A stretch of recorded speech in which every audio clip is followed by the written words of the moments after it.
नमस्कार विद्यार्थी मित्रांनो, स्वागत आहे तुम्हा सर्वांचं आपल्या यूट्यूब चॅनलवरती. विद्यार्थी मित्रांनो, दिल्ली स्टेट हेल्थ मिशन अंतर्गत नवीन जाहिरात प्रसिद्ध करण्यात आलेली आहे.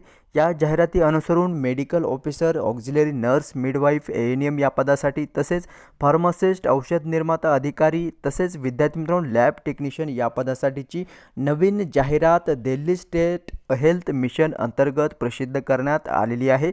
पाहूयात सविस्तर या व्हिडिओमध्ये या पदांकरिता एज्युकेशनल क्रायटेरिया काय ठेवण्यात आलेला आहे, तसेच एज लिमिट काय असेल आणि अर्ज सादर करण्यासाठीचा फॉर्मॅट काय देण्यात आलेला आहे हे आपण व्हिडिओच्या माध्यमातून सविस्तर जाणून घेऊया. त्यामुळे व्हिडिओ शेवटपर्यंत पहा. तर पहा विद्यार्थी मित्रांनो, दिल्ली स्टेट अंतर्गत ही रिक्रुटमेंट प्रोसेस संदर्भाची जाहिरात प्रसिद्ध करण्यात आलेली आहे. यामध्ये तुम्ही पाहू शकता advertisement for the engagement of medical officer, auxiliary nurse, midwife, pharmacist and lab technician on contractual basis. ही जी काही पदे या ठिकाणी भरण्यात येणार आहेत ती केवळ कॉन्ट्रॅक्च्युअल बेसवरती भरण्यात येत आहेत. ही PDF मी डाउनलोड करून घेत आहे जेणेकरून त्यासंबंधी आपल्याला डिटेल माहिती पाहाव्यास भेटेल.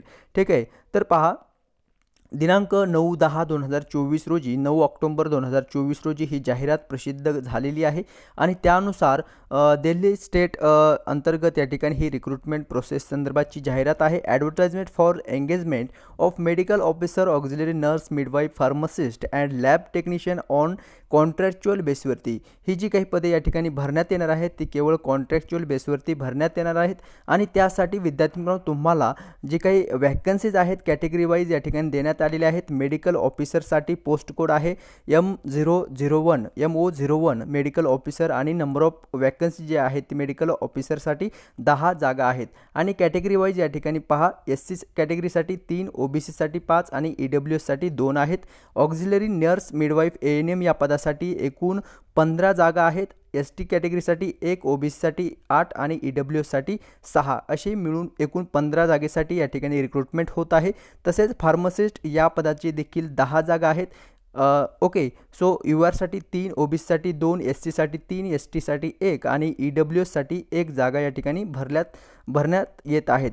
लॅब टेक्निशियनसाठी पहा विद्यार्थी मित्रांनो एकूण 5 जागा आहेत.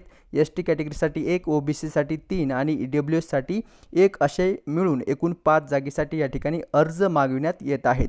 पोस्ट कोड तुम्हाला पाहून घ्यायचा आहे. त्यानुसार the engagement will be purely on contract basis till 31/3/2025. Okay, so as per the policy of the National Health Mission NHM, the contract is extendable based upon performance evaluation and NHM policies. Okay, so हे जे contract असणार आहे ते base असणार आहे तुमचं परफॉर्मन्सवरती आणि जे काही NHMच्या पॉलिसीज आहेत त्यावरती. ठीक आहे, 31/3/2025 पर्यंत जे काही या ठिकाणी कॉन्ट्रॅक्ट असणार आहे ते या ठिकाणी देण्यात आलेले आहे आणि त्यासाठी महत्त्वाच्या इन्स्ट्रक्शन देखील या ठिकाणी देण्यात आलेले आहे. तुम्ही कशा पद्धतीने हा अर्ज आहे तो दाखल करू शकता. सर्वात अगोदर आपण अर्जाचा फॉर्मॅट पाहूयात, कशा पद्धतीनं फॉर्मॅट देण्यात आलेलं आहे ते. तर हा ॲप्लिकेशन फॉर्म आहे. त्या ठिकाणी तुम्हाला तुमचं फोटोग्राफ सेल्फ अटेस्टेड करून चिटकवायचं आहे. तुमचं पोस्ट कोड या ठिकाणी लिहायचं आहे. पोस्ट ॲप्लिकंट अप्लाइड फॉर, कोणत्या पोस्टसाठी तुम्हाला या ठिकाणी अप्लाय करायचं आहे त्या पोस्टचं नाव आणि या ठिकाणी कोड लिहायचं आहे.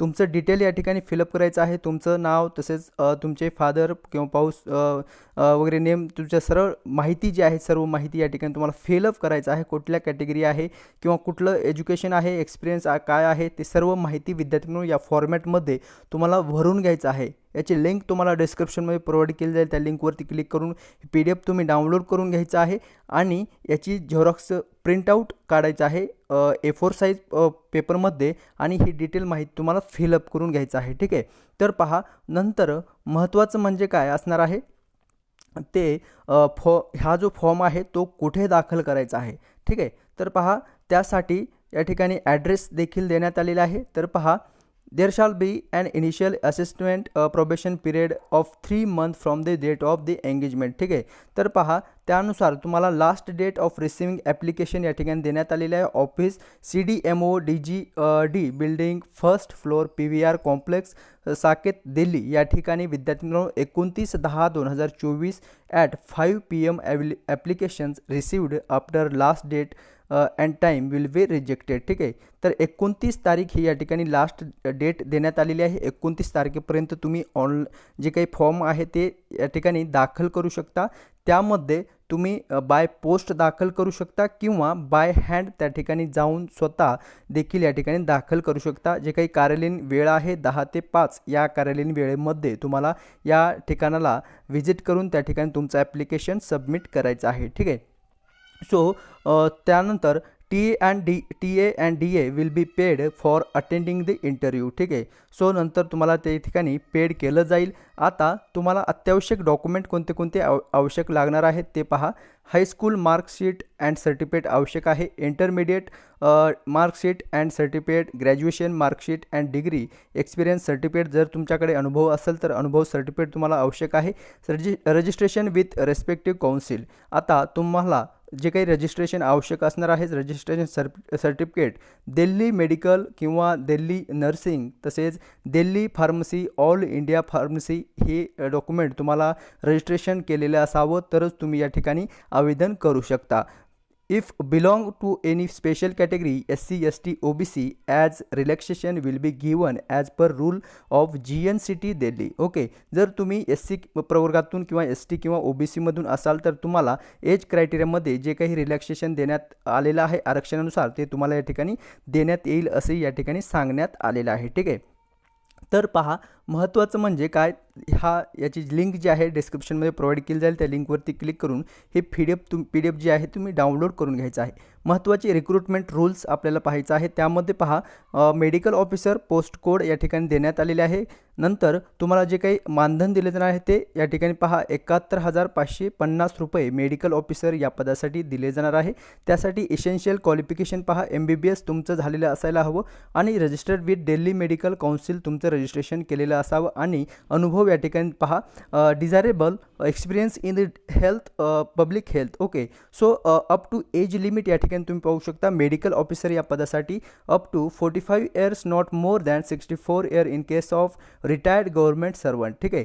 सो 45 वर्षापर्यंत तुमचं वय या ठिकाणी असायला हवं आणि नॉट मोर दॅन 64 इयर या ठिकाणी सांगण्यात आलेलं आहे. ठीक आहे. नंतर ऑक्झिलरी नर्स मिडवाईफ पोस्टसाठी पहा कोड नंबर आहे 02 ANM आणि तुम्हाला बेसिक मानधन जे पर मंथ दिले जाणार आहे ते 30,000 रुपये 30,240 या ठिकाणी तुम्हाला मानधन दिले जाणार आहे मिडवाईफ नर्स या पदाकरिता. ओके.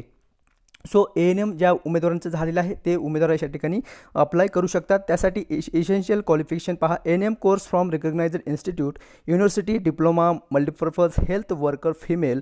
नंतर registered with Delhi nursing council as ANM तुमचं असायला हवं. मल्टीपर्पज हेल्थ वर्कर फिमेलसाठी desirable experience and training in FW activities with working knowledge of Hindi. Okay. So तुम्हाला हिंदीमध्ये जे काही वर्किंग नॉलेज असणार आहे हिंदी भाषेमध्ये तुम्हाला असणं आवश्यक आहे अनुभव आणि या ठिकाणी जे काही लिमिट देण्यात आलेले आहे age criteria up to 45 years या ठिकाणी आवेदन करू शकतात. नंतर फार्मासिस्ट या पदासाठी 32,600 एवढं मानधन तुम्हाला दिलं जाणार आहे. त्यासाठी इसेन्शियल क्वालिफिकेशन पहा B pharmacy for a recognised institute तुमचं असायला हवं आणि रजिस्टर्ड विथ फार्मसी काउन्सिल तुम्हाला या ठिकाणी तुमच्याकडे सर्टिफिकेट असणं आवश्यक आहे. और 10+2 विथ science stream physics chemistry biology from a recognised institute. 12वी प्लस ओके. सो 10वी+12वी तुमचं सायन्समधून झालेलं असावं फिजिक्स केमिस्ट्री आणि बायो घेऊन रिकग्नाइज्ड इन्स्टिट्यूटमधून physical qualification approved diploma in pharmacy from the institute recognised by the pharmacy council of India and recognise with pharmacy council. Okay. So तुमच्याकडे फार्मसी रिलेटेड सर्टिफिकेट तुम्हाला आवश्यक असणार आहे. ओके. सो नंतर जे काही फार्मसी काउन्सिल आहे त्यांच्या अधिकृत सर्टिफिकेट तुम्हाला आवश्यक असणार आहे फार्मासिस्ट या पदासाठी आणि अप टू एज या ठिकाणी पहा अप टू 30 इयर्स उमेदवार या ठिकाणी आवेदन करू शकतात. त्यासाठी नंतर लॅब टेक्निशियन हे देखील पद आहे विद्यार्थ्यांनो 30,240 मानधन तुम्हाला दिलं जाणार आहे. त्यासाठी अप टू 25 इयर्स या ठिकाणी एज लिमिट देण्यात आलेले आहे. ज्यांचं BSc मेडिकल लॅब झालेलं आहे BSc झालेलं आहे असे उमेदवार लॅब टेक्निशियनसाठी आवेदन करू शकतात. मेडिकल लॅब टेक्नॉलॉजी और मॅट्रिक्युलेशन हायर सेकंडरी और सेकंडरी विथ सायन्स ज्यांचं 12वी झालेलं आहे सायन्समधून तसेच ज्यांचं BSc झालेलं आहे lab technician medical lab technology या पदाकरिता देखील या ठिकाणी लॅब टेक्निशियन म्हणून आवेदन करू शकतात. ठीक आहे. So 3 years experience as a lab assistant म्हणून या ठिकाणी आवश्यक असणार आहे. 3 वर्षाचं मिनिमम तुम्हाला अनुभव या ठिकाणी ग्राह्य धरलं जाणार आहे लॅब असिस्टंट या पदासाठी. ठीक आहे. तर पहा अशा पद्धतीने ही अपडेट आलेली आहे दिल्ली हेल्थ मिशन अंतर्गत. ओके.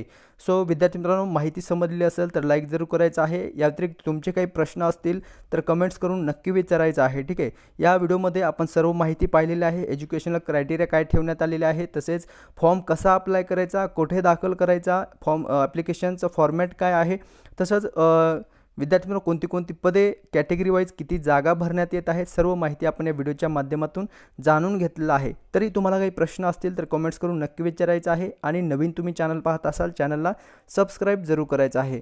भेटूयात नेक्स्ट अपडेट घेऊन नवीन व्हिडिओमध्ये. धन्यवाद.